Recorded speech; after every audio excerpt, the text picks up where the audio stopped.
Hey groupers, Pastor Marshall here, ready for the next passage in Colossians. We're really covering a lot of chapter 2. We did a couple of little sections in chapter 1. I think we can do a little more in chapter 2. I shared how my grandfather and I viewed cars differently. He thought that a car should be stock. I liked a little accessories in my cars. I'm wondering if you could tell about someone that you know, someone that's very close to you, someone that you love, and how you view things differently. Like, for instance, my wife and I, when it comes to homes, she would like a more traditional home, and I like things more modern. Just share, just something just very simple to break the ice, get everybody talking a little bit about someone that's close to you and how you view things differently, and how do you navigate those differences. Claudia, of course, gets what she wants. Well, what is Paul's advice? Here's my first question.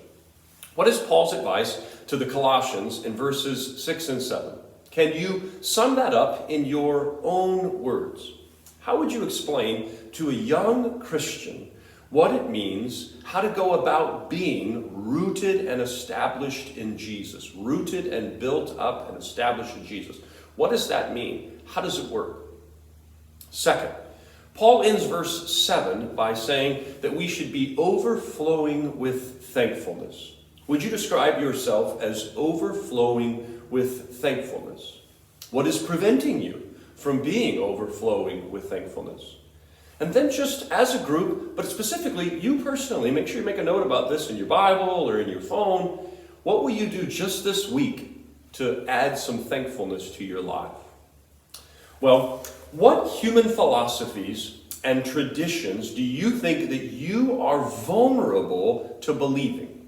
What philosophies or traditions, human traditions, do you think that you are vulnerable to believing? What about our church?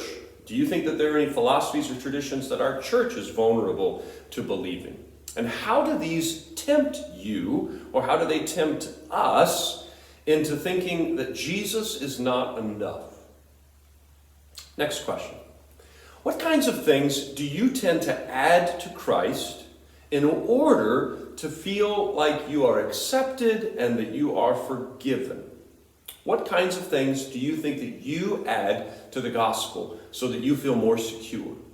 And is there an antidote? What is the antidote for this type of thinking? Next question. If someone says to you that it is arrogant to think that you are fully forgiven, fully accepted because of what someone else has done, how would you answer that criticism or that concern about the Christian message, the gospel? Finally, what three enemies are destroyed by Jesus' death on the cross? Specifically, look at verses 13, 14, and 15. What three enemies are destroyed by Jesus' death on the cross? And how has this been achieved? Well, every week we just have a quick reminder about our application, because I want you during the week to be thinking about commitments that you might have made on Sunday during the message, during the worship service, and I want you to be working on that during the week. So this last week we were talking about identifying the religious junk in our trunk.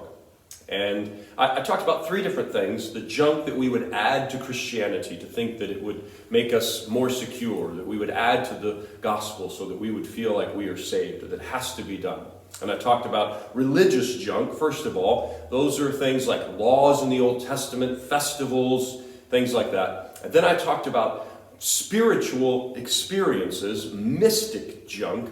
And this would be that someone had a very personal experience with Jesus Christ, and maybe unique, but we would begin to say that that's essential, that you have to have had that experience.